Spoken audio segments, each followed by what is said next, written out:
Good evening. This is Defacto Review, a weekly analysis of Mongolia's latest political, economic, and social issues by economist and columnist Mr. D.Jargalsaikhan. Good evening. And I'll be your host, Tikshirult. This week we'll discuss the seizure of large amounts of cash from Ulaanbaatar Railway Bureau officials, the new tax bracket, and the issuing of a new bond by the Mongolian government.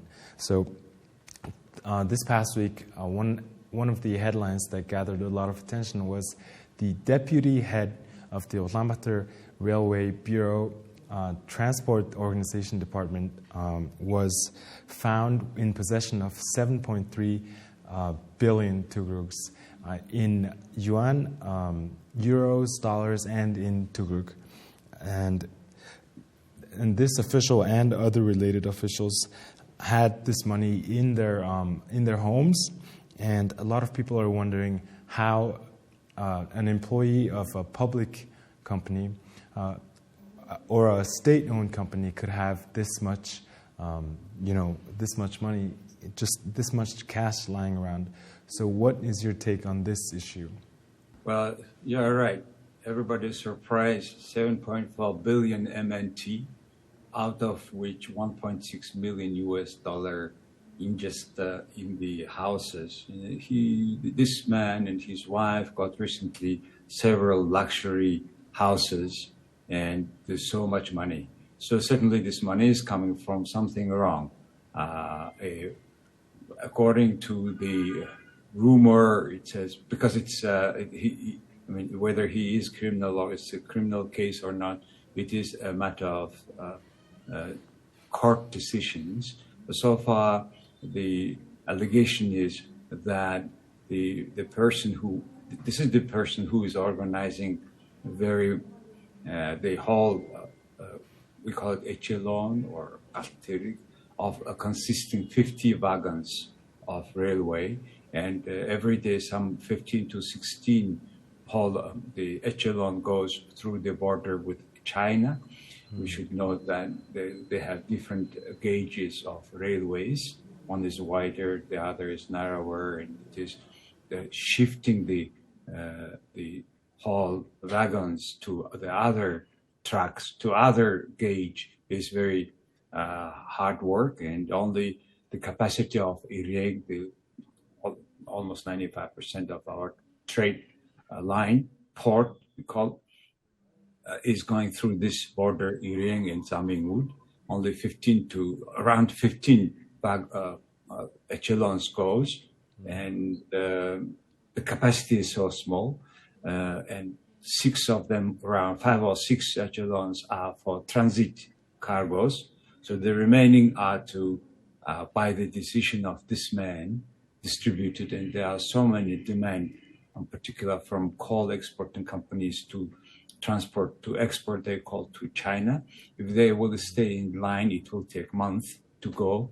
And so that's why people bribe them. They say even up to 500 million MNT, bribe them, and then they will get the permission to go through. So that's what allegedly people understand. So if you take the bigger picture of this crime, first, certainly it is a bribe. This money cannot be produced by this man. It is coming from somewhere, and he is to explain at the court from where it comes. Second, it is a clear index of monopoly of Ulaanbaatar Railway. Ulaanbaatar Railway is a joint stock company between Russian and Mongolian governments. Both are not very famous for their better management, public management. And in particular, this UB Railway is really a bottleneck of Mongolian economy, because it doesn't have a parallel road. It's just one road where they are, just one road with several exchange stations or stations. And the Russians long time ago promised, even the President Putin, that there will be parallel road and it will be electrified, because it's diesel. All the Russian railways work on electric power. On the Mongolian one is on diesel, and yet so backward the transport system, and yet so much theft happening inside. According to a source, there are two ways of making money at this UB railways. One is procurement, mostly the Russian side, supplying the wagons, locomotives with very expensive prices. Mongolian side, as people are making money like this guy, organizing transport, giving priority since it is a higher demand, the lower supply. So this is the second issue. The third issue of this big picture is how does Mongolian court system work? Because the man, when he was arrested, he had only 1 day. Next day, he was supposed this detention to be continued for another month, and the proper permission is to be given by the judge, who had refused, who had said that this man has a right to attorney, which is right. He is right, the judge. But however, what shall we do in this case when the public officer is found with all the witnesses, so much money, and yet he had released him for another 3 days till next Monday? So it caused a lot public debate, and many people really dislike the situation. So it shows also the hole in our legal system, what to do in such a case. So there are three things of bigger picture here. By the way, with this Battu crime connected, alleged crime connected, there are 22 officials from UB Railway and the railway departments are being investigated according to a source these days. So hopefully, at the end of this whole thing, UB Railways management will be a bit changing. But it's finally, it's a high time to buy back this railway shares from the Russian government. That's, I think, the Mongolian government must do immediately. Demand the Russians to sell or something. Otherwise, it is really destroying not only health, but also destroying our economy, our morale, and our legal system. Let's move on to our second topic for this week. Beginning on January 1st of this year, Mongolia introduced a new tax bracket for income tax with the amendment on the law on income tax. So with the new amendment, people are going to be taxed at, people that are making over 10 million tubers per month will be taxed at a higher rate than people that are making less than that. So it was found out that 99.9% of people make less money than that threshold anyway. So this only affects the 0.1% of earners in Mongolia. So they're going to be taxed at the following rate. So between $0 to $10 million per month will be taxed at 10% of their income. 10 to 15 million per month will be taxed at 15% of their income, and 15 to 20 million dollars. People earning 15 to 20 million tugurs will be taxed at 20% of their income. So this is the first time that we're introducing such a tax bracket. So what do you think the economic effects will be following this change in the tax system? There is a long-awaited decisions to have sliding scale taxation in Mongolia. Higher income, pay higher rate. It's instead of flat tax system we have been implementing for years since 1996 or 7, which had helped Mongolian economy a lot. We had flat taxes of personal income tax, profit tax, company tax, etc. 4 major taxes are being at the level of 10% for quite some time. Now, because this inequality in the society ever extending, they have been doing this step. Now, higher income, higher interest, higher rate of taxations.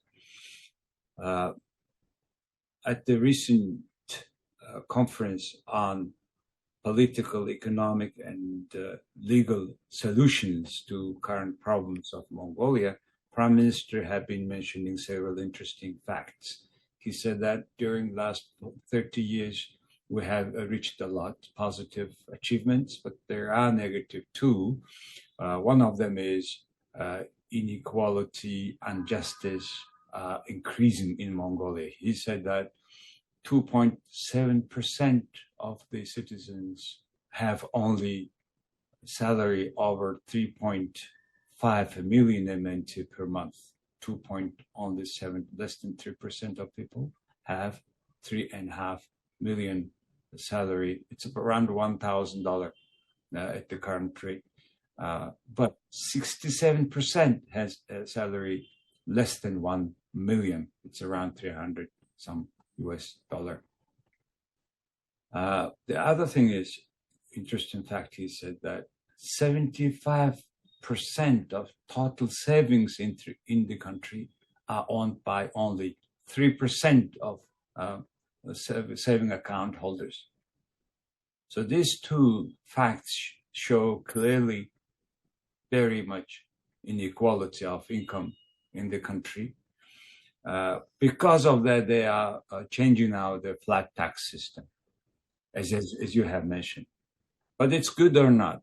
Well, first, it is covering only a few percent of the population. Okay, but however, it is a start of new taxation system in the country, because now, in order to pay accurately the tax according to this law, one is to make own estimation of your own income. Nowadays in Mongolia, the employer pays taxes for employee. Thus, employees sometimes not fully understand how much they pay as a tax to the state. It's not very good, because democracy is stronger if the direct tax payment is on, so that the employer pays the full salary, employee pays their own whatever tax system is. Now, technically, it's more easier with the current IT capacity. But the Minister of Finance is afraid of losing income of revenues. But however, if the people pay directly their taxes, they will be more responsible for their next voting at the next election, and they will demand more transparency and better governance quality from the state. So in that sense, I think it's a good start of direction, but a good direction to start with. But however, I think it will take quite a long time for Mongolia. People pay directly their taxes. It's one. Secondly, taxing more the private sector on the other side is decreasing the investment, which otherwise they will do in their businesses. Which more investment means more jobs. More jobs means this inequality, more income. So we should not forget that this kind of connections of taxation and economy. So this change was introduced to fight inequality, but just because that there's a tax bracket, people that are earning more are going to be taxed at a higher rate. So instead of a flat tax, this creates a sort of inequality between incomes, where higher earners are expected to contribute more of their income. So what do you think on this issue? Do you think that this type of inequality is worth it to fight the greater inequality in society? It depends on where this inequality comes from. If state public officials are bribed and stealing money or stealing property through which they are becoming more richer, then certainly this is the one to fight with. And we should fight that corruption. I think that will give more chance to people, because corruption is, stealing opportunities for other people, for smaller companies, for who are not connected with the government. So first of all, it is not the taxation issue, though it is. However, by the way, this IMF, World Bank, they demand this sliding scale taxations depending on income. But however, we should not forget that 100 million MNT income, 10% is 10 million. From 1 million income MNT, it's only 100,000 MNT. So you see the difference. The percentage is also a tax equalizer in a way, because the higher income, even at the same rate, the higher income person pays much higher than the lower income person.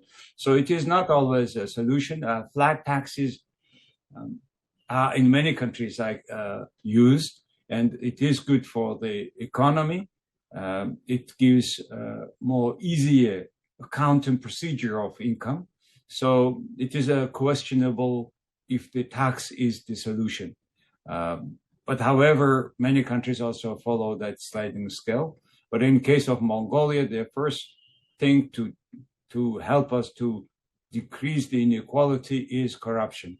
And that's the reason why this current government is paying a lot of attention to combating corruption. But unfortunately, many cases are disappearing slowly.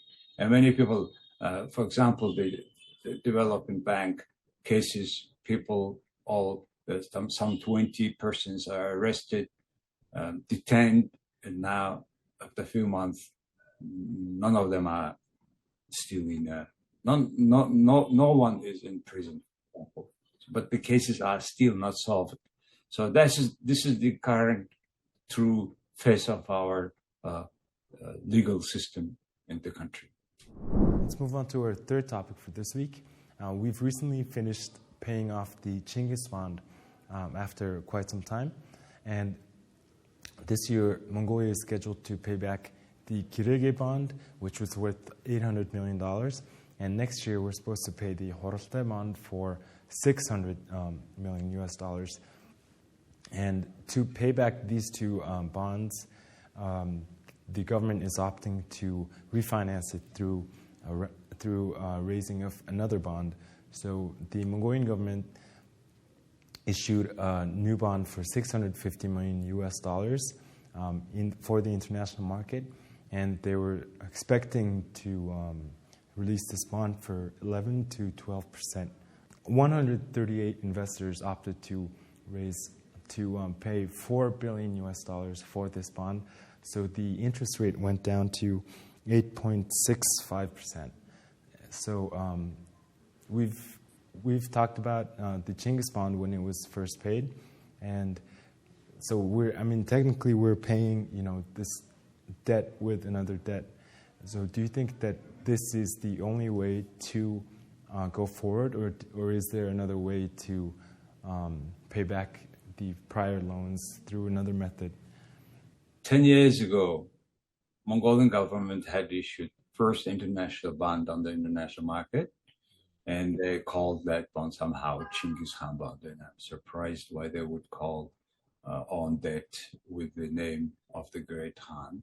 And ironically, the second one was also with another Khan names, which sounds very stupid actually. And thanks God, this $650 million bond for last week is not called yet by any big names, and hopefully they will not. It sounds very funny because the Chinggis Khan was never borrowing, I think, before any money from anyway. Anyway, of course, this is only way to pay in the current situation the bond payment, which is coming, as you said, $650 million. Now they will pay that, and the Minister of Finance was happy to raise instead of this bond, instead of 11 to 12%, only at the level of 8.65%. Well, he said that he presented as a big success. Well, it's a very relative term. Success in terms of paying on time without any problem they debt. But however, if you take a longer term, we have been paying for last 10 years with bond with another bond with another bond, sometimes with higher rate, sometimes lower rate. But however, the issue is what we have done with the proceeds of the bond. And we are not very much clear. We didn't have any transparent, independent report on the first bond, Chinggis bond, and we know that it was misused, and many politicians were released from their crimes because the investigation period of the case is expired. We have such a strange provision in our law, which basically the politicians made themselves for themselves. If they have been using properly, if they have been using US dollar foreign currency proceeds for creating foreign currency, then we wouldn't have problem. But unfortunately, it is not the case. So we, even up to now, we are paying the debt by debt. So whether we use properly or not that bond proceeds is a matter of governance issue, quality of management, and the purpose of the projects they will use for. None of them are very clear up to now. Hopefully, it will be changed with current combating with corruption situation. And according to the Minister of Finance, they will not issue any bond, commercial bond, until 2028, and by which they will completely to pay all bonds. Because to raise such kind of big money for the economy, you should have a very strong case. The reason why our bond rate became lower than expected is also, according to the Minister of Finance, we kept the Mongolian creditor rating at the level of B for last year, as we have paid all on time our Chinggis bond, etc., and obligation and other obligations, and plus the currency reserve of Mongolia had reached 3.4 billion MNT at the end of last year, because by fall September it was around 2.4, which is way lower than covering 4 or 5 months import of the country. So it was almost at the brink of default, according to the Minister of Finance, and IMF was just next step to go again to ask money to save. So that's what happened. They got 650 million US dollar bond, and paying the Grega bond. This has been it for this week's Defacto Review.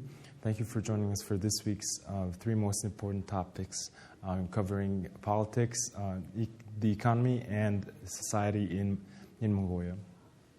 Thank you very much for being with us, and we try to accommodate the highest demand in the review. We are very happy that you are with us, and please rewatch our program on our website too. Thank you very much for watching us.